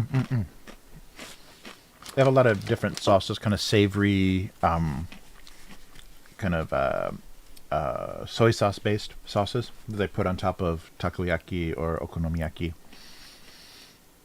And sometimes they'll do potato chips or some kind of snack like rice cracker or something with that sauce. And if you're not like a real big fan of that, it's a weird flavor to have only that on top of a chip. Because usually those sauces are part of a lot of toppings in like onions and fish flakes and seaweed, and the sauce is just part of it, and then mayonnaise, and it's all kind of mixed in. So just the sauce is not great. So some of those aren't good. 50% cow, 50% pig. Oh, I think you're. Oh no, you're right. That is supposed to be. That is supposed to be a cow, isn't it? Because it's horns. Yeah, pigs don't have horns. Right. There we go. Yeah, I thought it was ears and wings or something, but no, I think you're right. I think this is supposed to be a cow. Yeah, you got it. K5. That's definitely a cow. And the spot, of course, I guess should have given it away. It's just so abstract. The nose made me think pig right away. They should have squared the nose, because cows don't have round snouts. Nope. I think you got it, K5. That is definitely a cow. Because yeah, why would a pig have horns? It's a satanic flying devil pig. Nope, that's it. Oh, it's funny. Okay, now I'm gonna eat more of these. Because I picked up the bag. But yeah, there's some odd chips, but most of the time they're really interesting, satisfying flavors, like that sweet and spicy chili sauce chip that I had previously. They're really good, and they're not super salty. They're pretty light with the salt because old Japanese guys are sensitive to hypertension, so they don't go insane with making things as salty as kind of U.S. potato chips. Yeah, I thought for sure these were going to be processed just because the picture was, you can't see it because it's keying out, but this was a little too photoshopped. But it is like potato slices. It's natural potato slices. It's not like that Pringles, compressed potato pulp or whatever that is. However they do that, I want to watch one of those shows where they go to the factory and show you how something is made with Pringles, because I wonder what they do. They must just take some potato starchy mush and then like form it into those chip shapes, and then like put it on a form that gives it the curve so they stack easily. But it's probably really depressing how weirdly processed those chips are. Nice. Yeah, the round is very, very piggish. Yeah, it is. A lot of those soy sauces are just too much. Yeah, they're just you've got to really be obsessed. And I think as some Japanese people as kids have certain sauces and things they absolutely love. So a chip that flavor would be good for them, but not for me. Yeah, and other things, and there's a thing called mentaiko. Mentaiko is a fish egg, a very tiny red fish egg. I don't know if it's maybe pink originally, that is mixed with like a red pepper, like a red spice, and it's often put on pasta. And sometimes then there'll be potato chip flavors. So it's spicy because you make it spicy, but it's also very salty and fishy. Like it's a weird combination of those things. So mentaiko is always can be a little bit. When they try to simulate the flavor, it can be a little bit off-putting because they can't really do dried fish eggs on potato chips. And sometimes I've been fooled. I'll see something that looks like, maybe a thin spread of strawberry jam or something, and it's wrapped so you can't smell it. And I'll sometimes buy like a like a small bread that's sliced, and there's butter in the middle, and then some pinky stuff. And sometimes if I don't if I can't find the tag for it, sometimes that's actually just fish eggs and not strawberry jam. All kinds of unhappy surprises. So yeah.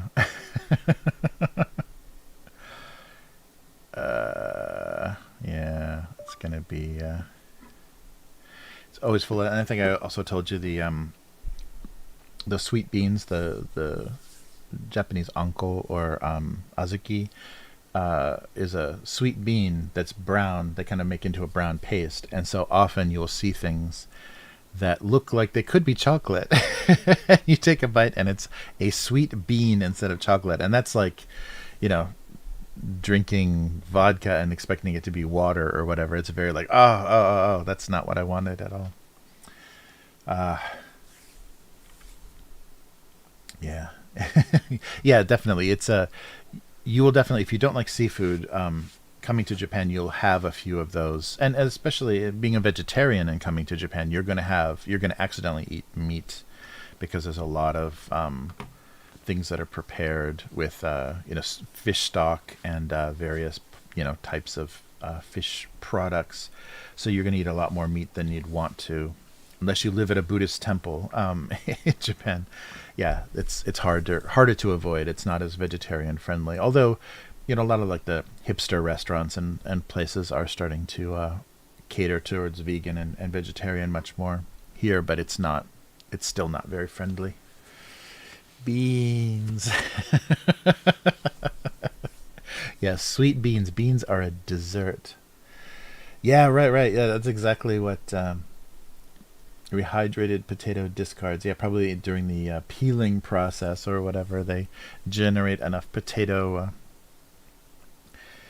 leftover. It has to be very depressing.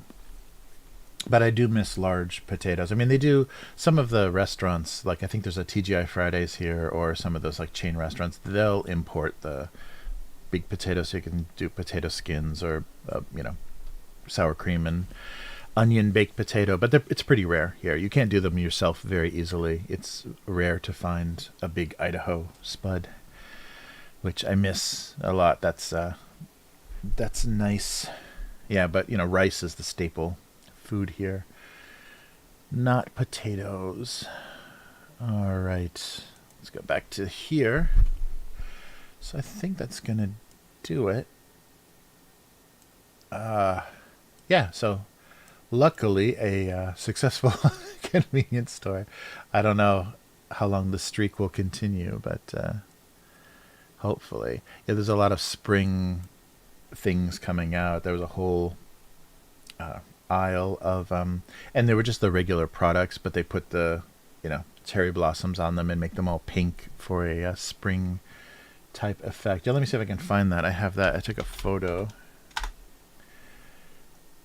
of that. Oh yeah, it's right there.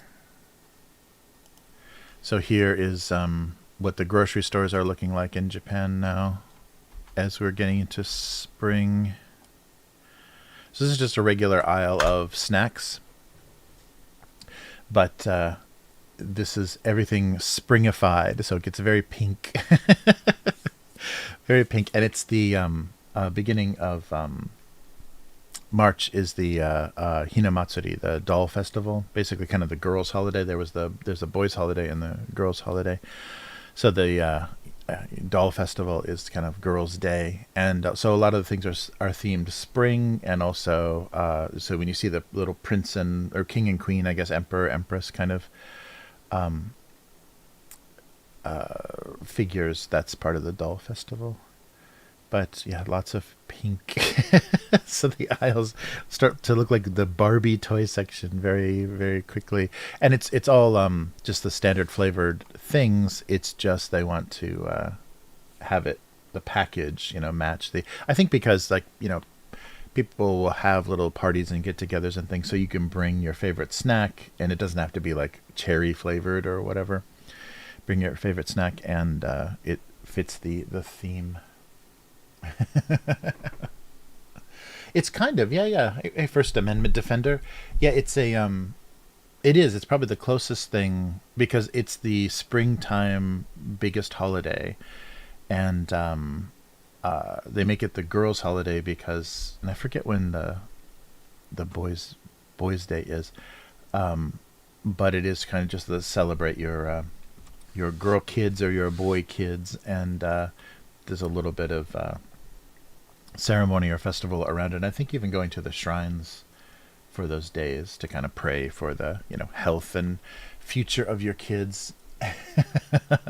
Yeah, the boys festival is if you've ever seen those kind of wind socks, or they look like flags that are carp that are I can probably find some of those too.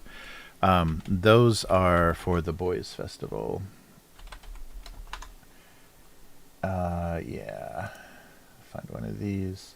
So if you have boys in your family outside your house, what's a good, I guess this is a more colorful one. These carp, I forget the Japanese word for them. These carp flags you put on a flagpole or outside your house. And the carp is, a symbol of like strength and perseverance and everything. So carp is the image of power for boys, and the empress or princess, the doll festival is the symbol of success and prosperity for girls. So those are the two gendered. Oh, and it looks like I signed it. The two gendered holidays that come out in the springtime. Nice.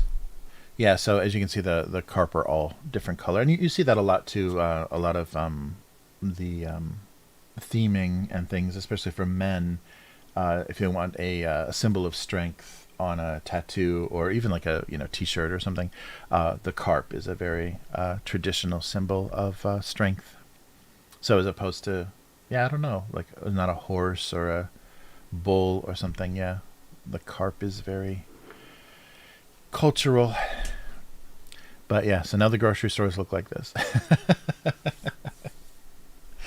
Yeah, so it's fun. It's fun that they have. Yeah, so this would be the closest thing to Easter. It doesn't have any. I mean, you're kind of just trying to honor the female members of your family, but it doesn't have any deep religious significance. But the decoration traditionally is I believe 7 or 8 stepped display that has like red fabric, and there's all of these. I think it's maybe seven levels, and of course the emperor and empress are at the top, and then there's these all of these traditional toys or dolls that go on the other levels. And so big families that have a lot of girls in the family will have this huge display of these traditional Japanese dolls during this time. So it's really fun, especially for little girls.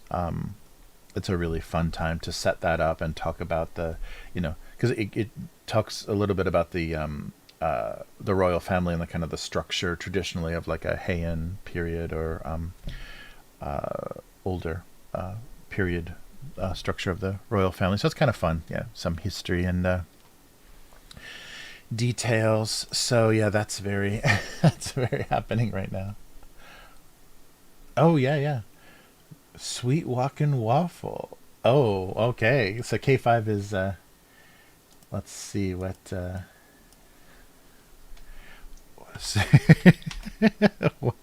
walking waffle. I guess it's a waffle you can eat while you walk. Oh, those look good. Nice.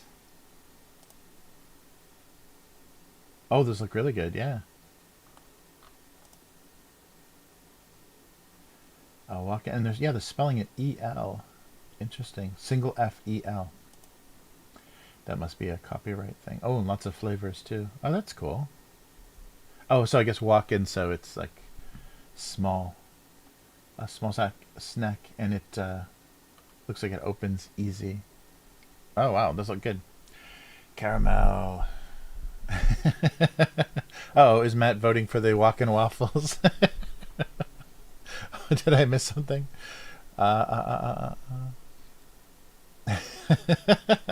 Nice. Nice. Oh, very cool. Oh yeah, like a soft, yeah, that'd be really good. Cool. Wow, I wonder if those will make it to import shops here. I bet they would. They like waffles here, and there's not like people don't have waffle makers at home, and it's not a common thing. Restaurants will have them, especially like the big Belgian, the thick, the deep, I don't know, thick or deep Belgian waffles. But yeah, I wonder if those would be successful. There is a chain that makes waffle snacks like about this big, that does a bunch of different flavors.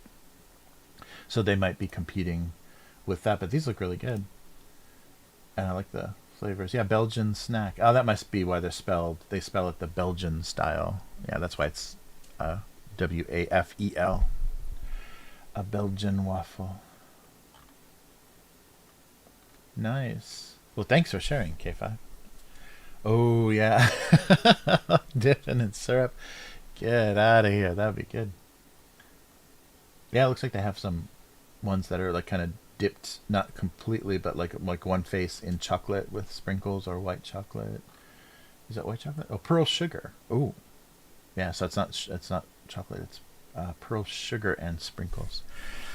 Dang. Sorry, I'm not showing anything I'm talking about. Anybody that doesn't have these. Here's walk-in waffles. Sorry about that. Nice. These are the very drizzled looking ones, but yeah, they look good. Kind of a very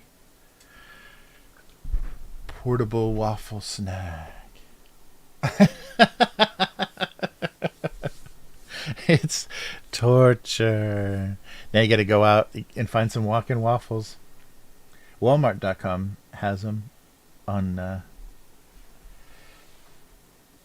Google, so you're gonna be forced, or do one of those delivery deals where you get a box of cereal for $50. All right, nice. Mm. Oh yeah, how big are they? They're only, yeah, almost 3 ounces. So yeah, it looks like they would be kind of cookie sized, like not huge. There's no scale though. It's hard to. They just have them by themselves. No, there's not even a picture of like someone holding one. Dang. Yeah, they look really good. Especially if they're soft too. That would be nice. Oh wow. Oh, that's cool. Yeah, that's funny. There's no scale at all. It's just the uh, packaging itself. Nice. Well, I'm gonna hope for some walk-in waffle imports. It's surprising how like random and odd imports are here. So sometimes things do make it. Nice. All right.